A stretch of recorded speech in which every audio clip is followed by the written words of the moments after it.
Several years ago, when I was just a little girl, I used to watch my brother play Tales of Symphonia on our GameCube. I loved watching him play that game. There's just something super magical about it. I can't put my finger on it, but it was just so great to watch. And so when I turned 16, one of the very first things I did was traded some of my hard-earned coin for a used copy of that game. I haven't played an RPG since that has had a battle system that's just been so much fun to use and to work with and to learn. Recently I finished a new computer build, and one of the very first things I wanted to try was to see where the Tales series had come since Symphonia, because I hadn't played any of the games since, and I saw that on Steam there was a game called Tales of Zestiria, and so I figured, why not? Let's try it out. So I watched a bunch of trailers, and I looked up reviews just to make sure I wouldn't be wasting my money, and everything seemed in order, everything seemed pretty positive, and so I downloaded it, and I started it up, and I was whisked away to a world, and the world was... I spent a whole lot of time with this game, and the more I play it, the more disappointing it feels to me.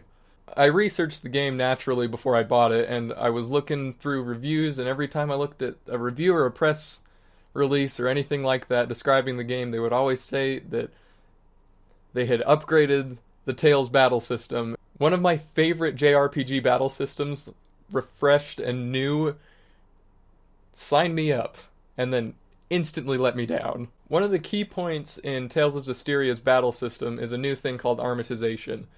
And essentially, your main character has control over different seraphim, is what they're called.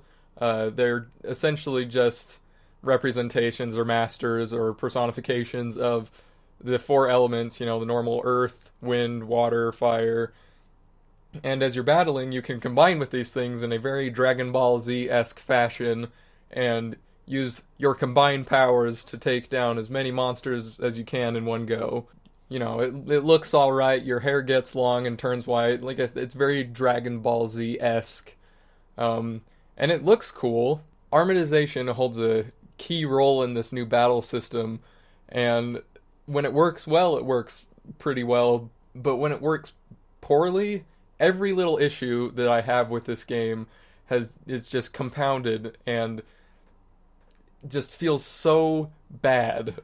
To start with, there are so many different kinds of combo systems in this game, and every single thing is introduced, not very effectively, mind you, in a big wall of text on a menu. You have martial arts and seraph arts and hidden arts and spirit chain and blast chains, and I understand not wanting to make your game sound like every other game by renaming things differently. You don't want everything to be just physical attacks or magic attacks and have mana and all that.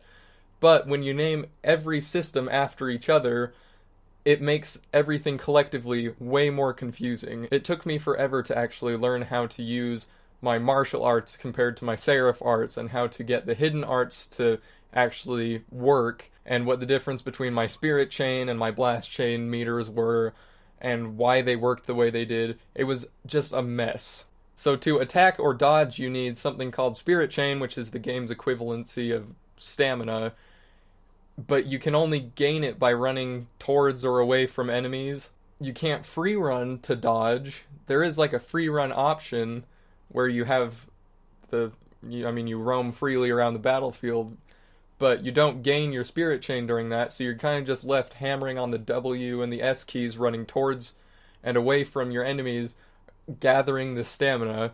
And you really need that stamina because you can't combo without the stamina, and you can't get blast chains without the combos, and you can't armatize without the blast chains, and you can't use your hidden arts effectively without the armatization. But it's so confusing to find out which one of those things actually is tied to running around or dodging or comboing. It's a pyramid scheme of stupid battle tactics. But here's where my biggest gripe with the game is. I played the PC port, obviously, and everything in it just feels weird. I've spent more than an hour in this game's menus trying to figure out how to leave, because sometimes you move up a menu by hitting delete, or sometimes it's the right mouse button, or sometimes it's escape, or sometimes it's enter. Sometimes you scroll with the A and the D keys, and sometimes it's the page up and page down buttons, and it's really confusing which one you're going to be using next. It's kind of like when they made the port, they looked down at the keyboard and said, look at all the buttons we have. Let's try to use all of them. You have 4 different companions, and to change to your first partner, you hit the 1 key. To change to your second partner, you hit the 4 key. To change to your third partner, you hit the 3 key. And to change to your fourth partner, you hit the 2 key. And there's no button remapping, so you can't really change that. Everything just feels so inconvenient, like weirdly inconvenient and scatterbrained as you go throughout the whole game. And that's not to say that the game isn't to blame either, because the game follows suit, because everything just feels kind of thoughtless and inconvenient and weird. For example, there are save points scattered all around the world that you use to save, but you can also use them to teleport places, but you can also quick save. And those quick saves carry from session to session. So why would you need a save point if your quick saving is all that you really need to use? But there's a whole other section to these Lord of the Land save point places where you can set these horrible little rabbit things called Normans and level up their characteristics, so as you walk around the world, you can get different bonuses, or boons as they call them, as you play. Examples being walking and healing, or detecting monsters, or increasing drop rates. I mean, it's an interesting thing for sure, but why have it at a save point? Why don't you make those things a shrine and have it their own dedicated thing so you don't have to add it to this whole other system? And maybe that would just spruce up the overworld just enough that it might be interesting. Why have save points at all if your quick saving is carrying from game to game? And I haven't even mentioned the battle camera yet. It's like an epileptic film student with ADD was asked to go and document a rave.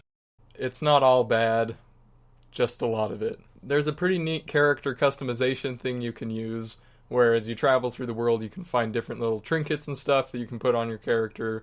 But once I gave Saray a comically oversized backpack and made horns come out of his eyes, it was kind of pointless. I mean, I got my laughs out of it, and that's all it was good for. I'm also personally a little bit of a sucker for the over-the-top, high-octane action battles that this game has. So the armatization looks cool enough, and it feels good, but there were a lot of battles where they just decided to take your Seraphim away, or make you play as a Seraphim. And when that happened, you couldn't armatize with anybody, and those battles were a little bit better than the rest of them, just because everything felt more focused, and everything felt a little more like you only had to control this one thing, and you could focus explicitly on that.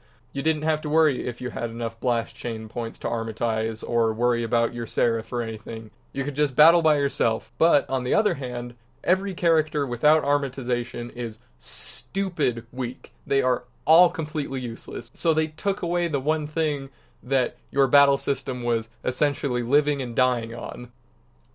It's a bad idea. And, on the subject of characters, I hate them. I hate every single character in this game. I hate how they wrote them. I hate how they dubbed them. How they interact with each other. They have dumb names. They have dumb personalities. Everything about them is miserable. If you've ever watched a harem anime, you know exactly what these characters are going to be like. The Earth Seraph, Edna, which, by the way, stupid name, but all of their names are stupid, so I guess that's kind of a moot point, is the worst. She's apathetic and quiet unless her big brother's in trouble, and her English dub is stupid. There are Seraphim out there who've moved the continent. She's just the grumpy little girl that you've seen in a million shows over and over and over again. Lila is the worst. She's your fire seraph. A lot of people talk about fan service ruining anime, but honestly I think it's the forced puns. What did the cat in the bird mask say? Me, owl. Lila is just stupid and brainless and clumsy and cute, and oh, you love her, don't you? Dezel or Diesel is super cool because he's always off to the side and he's leaning against a wall and he never talks and he's real shady and he wears a hat. Way awesome guy. It's just so worn out and boring. I honestly couldn't care less about any of them. I have no connection to any of them whatsoever. And those freaking rabbit things are the worst too. The Norman that you said is the Lord of the Lands, they're like, everything is just written so poorly. This might seem like this is my biggest gripe with the game, but I think it's the one that I'm the most passionate about. Man, it's just really hard to recommend this game. I did have fun, and I played it for about 30 hours, but it just kind of starts wearing down. I didn't even get close to beating it. Just repetitive, boring garbage over and over and over again. There was a part of the game where they needed me to deliver something, and I had to walk across a town at normal walking speed. It took like 7 minutes to make it across there. It's just, that's not good design. It's boring gameplay. I feel like everything was just designed to be annoying. The battle system is repetitive, and the characters are awful, and the menus are just rife with little annoyances. And all of this is just built up into one big problem that I have with this game. It makes it really hard to actually recommend this game wholeheartedly. If you're looking for something fresh and new that's going to keep your interest, I'd have to say skip this one.